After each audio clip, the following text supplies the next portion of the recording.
Jalaluddin Rumi রাহমাতুল্লাহি আলাইহি তিনি বলেন,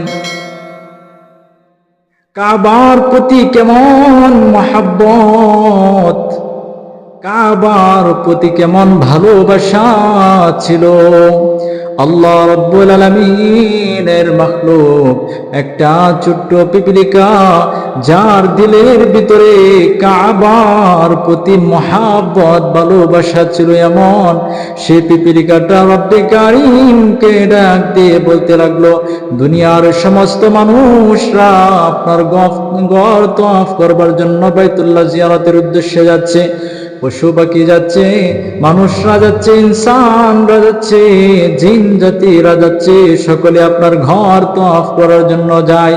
কিন্তু আমার দিলের ভিতরে একটা আশা হলো, তামান্না হলো, আমি আপনার ঘরটাকে আমার চোখ দিয়ে দেখতে চাই, বাইতুল্লাহর হাজীদেরকে আমি নিজ চোখে দেখতে চাই। যখন সে ইচ্ছা করলো, রব্বে কারীম এটা জানার পর, শোনার পর জিব্রাইলকে পাঠিয়ে দেওয়া হলো। জিব্রাইলকে বলা হলো, যাও যাও, তুমি একটা ওই পিঁপড়ার জন্য তুমি একটা নিজস্ব একটা প্লাট তুমি এমন ভাবে নিয়ে যাইবা, যে প্লাটের নাম হবে কবুতর। কবুতরের ডানার উপরে চড়ে ওই পিপিলিকাটা আমার ঘর দেখবার জন্য আসবে। জিব্রাইল আলাইহিস সালাম আল্লাহর কথা মোতাবেক একটা কবুতরকে নিয়ে ওই পিঁপড়ার সামনে রাখলো। পিঁপড়াকে বললো, তুমি হাঁটি হাঁটি পা পা করে কবুতরের ডানার উপরে উঠে বসাও। কবুতর তোমাকে তোমার বিমান হিসাবে তোমাকে ওই সুদূর মক্কা নগরী দেখবার জন্য তোমাকে নিয়ে যাওয়া হবে। আল্লাহ রাব্বুল আলামিনের আদেশে কবুতরকে জিব্রাইল আলাইহিস সালামকে দিয়ে পাঠানো হলো। পিপিলিকাটা হাঁটি হাঁটি পা পা করে কবুতরের ডানার উপরে বসলো। বসার পরে ওই পিঁপড়াটাকে নিয়ে কবুতর উড়াল দিয়ে নিজস্ব একটা ফ্লাইট হয়ে সেটাকে ওই পিঁপড়াটাকে আল্লাহ রাব্বুল আলামিনের হুকুমে বাইতুল্লাহ দেখবার জন্য নিয়ে গেলেন। সুবহানাল্লাহ। পিঁপড়ার দিলের ভিতরে কেমন ভালোবাসা ছিল, কেমন তামান্না ছিল, মক্কার প্রতি কেমন ঈমান ছিল। যদি কারো মক্কার প্রতি ঈমান না থাকে, এমন ভালোবাসা না থাকে, মুহাব্বত না থাকে, তাহলে তার কোনো ঈমানই নাই। এই জন্য কাবার প্রতি ভালোবাসা দেখাতে হবে। যেমন একটা পিঁপড়া রব্বে কারীমের কাবা দেখবার জন্য তার দিলের ভিতরে ভালোবাসা প্রেম ছিল। সুবহানাল্লাহ। এই জন্য আবে জমজম খুরদাবুদম আবে শুরা কাই খুরম, আবে জমজম খুরদাবুদম আবে শুরা কাই খুরম, পাতশাহী করদাবুদম পাসবানি কাই কোনম। আবে জমজমের পানি যেটা মক্কায় আছে, আবে জমজমের পানি যদি কোনো ব্যক্তি হাতে নিয়ে যদি পান করে, দাঁড়িয়ে পান করা, আবে জমজমের পানি দাঁড়িয়ে পান করা মুস্তাহাব।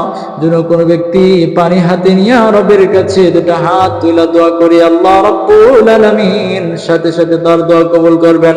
কারণ ওই মক্কার ভিতরে হাজরে আসওয়াদ আছে, যে হাজরে আসওয়াদটাকে চুমা দিলে, যারা চুম্বন দিবে হাজরে আসওয়াদ, তাদের জীবনের সমস্ত গুনাহ খাতাগুলোকে টেনে নিয়ে যাবে। সুবহানাল্লাহ।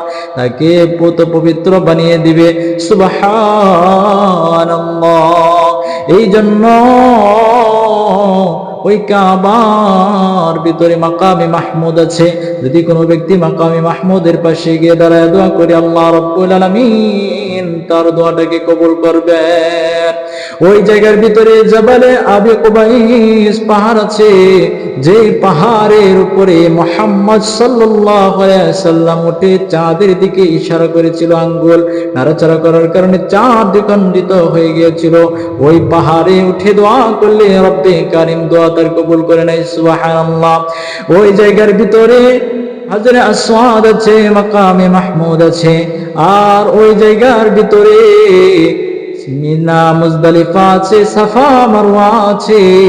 ওই জায়গার ভিতরে আল্লাহ রাব্বুল আলামিনের হাবিব বলেন ইশরিনা লিন-নাজিরিন, কোন ব্যক্তি যদি ওই মক্কার ভিতরে ঈমান দিয়ে, যদি কোনো ব্যক্তি ঈমান ও ইয়াকিনের সাথে ভালোভাবে নজর দিয়ে তাকায় মক্কাটাকে যদি কোনো ব্যক্তি দেখে, ইশরিনা লিন-নাজিরিন, তার ওই চাহনিটা দিলের মহাব্বত ভালোবাসার সহিত থাকবার কারণে রব্বে কারীম তাকে 20টা রহমত দান করবেন। সুবহানাল্লাহ। পৃথিবীর কেন্দ্রস্থল যেই জায়গার ভিতরে সরাসরি আল্লাহর পক্ষ থেকে রহমত নাযিল করা হয়, যেই জায়গার ভিতরে প্রতিনিয়ত প্রতিটা সেকেন্ডে 120টা রহমত নাযিল করা হয়, হাজী সাহেবদের উপরে 60টা রহমত নাযিল করা হয়।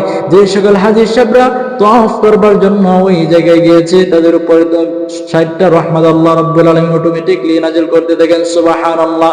শুধু তাই নয়, তারপরে প্রতিটা মহল্লার মসজিদের উপরে রহমত আল্লাহ রাব্বুল আলামিন নাযিল করে। মসজিদের উপরে রহমত নাযিল করার পর প্রত্যেকটা মসজিদের ইমামের উপরে আল্লাহ রাব্বুল আলামিন রহমত নাযিল করে। ইমামের পিছনে যে ব্যক্তিটা দ্বারা ইক্তিদা করে মুসল্লি, তার উপরে আল্লাহ রাব্বুল আলামিন রহমত নাযিল করে। তারপরে রহমতটা ডান দিক থেকে শুরু হয়, আবার বাম দিক থেকে বাম দিকের মানুষদের উপরে আল্লাহ রাব্বুল আলামিন ভাগাভাগি করে দেয়। এই জন্য কিতাবের ভিতরে আসছে, রাসূল আরবি তিনি বললেন, যদি কোনো ব্যক্তি মসজিদে প্রবেশ করবার পূর্বে 5টা আমল করে, আল্লাহ রাব্বুল আলামিন তাদেরকে দামি বানিয়ে দিবেন। 1 নম্বর আমল, যারা মসজিদে প্রবেশ করবে, তারা মসজিদে প্রবেশ করবার সময় তারা দোয়া পাঠ করবে। 1 নাম্বার, তারা আল্লাহুম্মা ইফতাহ লি আবওয়াব রাহমাতিক দোয়াটা পড়বে। 2 নাম্বার, তারা রাসূলের উপরে দুরূদ পাঠ করবে। 3 নাম্বার, তারা ডান পা দিয়া তারা প্রবেশ করবে। 4 নাম্বার, তারা ইতিকাফের নিয়ত করে তারা ওই জায়গাটার মসজিদের ভিতরে তারা প্রবেশ করবে, রাসূলের উপরে দুরূদ পড়বে। এইজন্য রাসূলের উপরে দুরূদ পড়া এবং ডান পা দিয়ে প্রবেশ করা এবং কি দোয়া করা, এই 3টা জিনিস একসাথে করা যায়। কেমন এভাবে একসাথে করা যায়? আল্লাহর রাসূল সাল্লাল্লাহু আলাইহি ওয়াসাল্লাম তিনি বললেন, বিসমিল্লাহি ওয়াসসালাতু ওয়াসসালামু আলা রাসূলিল্লাহ, আল্লাহুম্মা ইফতাহ লি আবওয়াব রাহমাতিক। এই 3টা জিনিসকে একত্র করা যায়। 1 নাম্বার হলো যে ডান পা দিয়ে প্রবেশ করবে, 2 নাম্বার বিসমিল্লাহ বলবে, 3 নাম্বার দুরূদ পাঠ করবে। এজন্য বিসমিল্লাহি ওয়াসসালাতু ওয়াসসালামু আলা রাসূলিল্লাহ, আল্লাহুম্মা ইফতাহ লি, 3টা জিনিস একত্রিত করা যায়, একত্রিত করা যায়।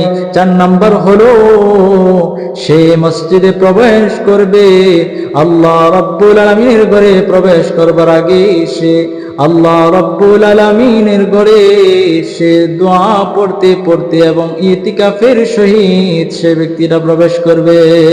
যদি কোনো ব্যক্তি আমলগুলা করে যদি প্রবেশ করে, আল্লাহ রাব্বুল আলামিন তাকে দামি বানিয়ে দিবেন। সুবহানাল্লাহ। এজন্য হাদিসের ভিতরে আসছে, আহাব্বুল বিলাদি ইলাল্লাহি মাসাজিদুহা ওয়া আবগাদুল বিলাদি ইলাল্লাহি আসওয়াকুহা।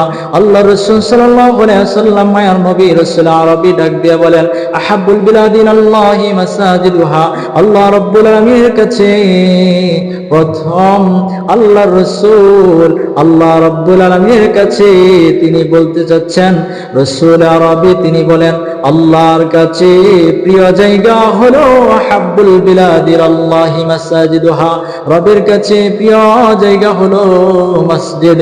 ওয়া আবগাদুল বিলাদি ইলাল্লাহি আসওয়াকুহা, এবং রবের কাছে সবচাইতে নিকৃষ্ট খারাপ জায়গা হলো দোকান বাজার। এই জন্য জরুরত ছাড়া দোকানে বাজারে বেশি সময় টাইমিং ব্যয় করা যাবে না। এই জন্য এই কথাগুলোর উপরে যদি যারা আমল করবে তাহাদের উপরে রব্বি কারীম আসমা